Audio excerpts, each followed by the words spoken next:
Welcome to বালিশ শহর episode 7। আজকের দিনটা শুরু হয় হালকা বৃষ্টিতে, তবুও সবাই সবার বেস্ট আউটফিটটা পরেছিলাম আজকে। ব্রেকফাস্ট সেরে রওনা দিয়ে ফেলি। এটা ছিল বাস চালু হওয়ার পরের 5 মিনিটের গল্প। তারপরে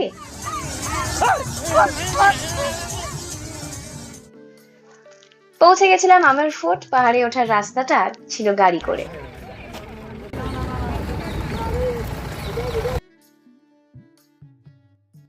তোমার সাথে আমার পীড়িত হতো,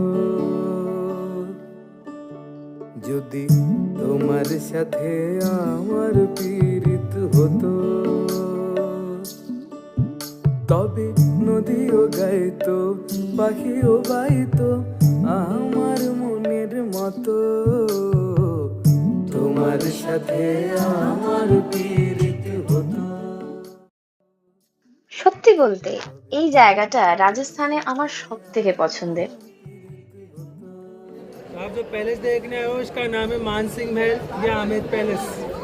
मान सिंह ने इसका निर्माण लगाया था 1589 को और इसको बनने में 137 ईयर्स लगे थे। 3 राजाओं ने बनवाया था, मान सिंह, मेजर राजा जय सिंह और जय सिंह सेकंड ने। इसके 4 पार्ट है, अपन उसका विजिट कर रहे हैं। फर्स्ट पार्ट मान Singh palace, second part Sheesh Mahal, third part दीवान और चौथा पार्ट है जलेब चौक।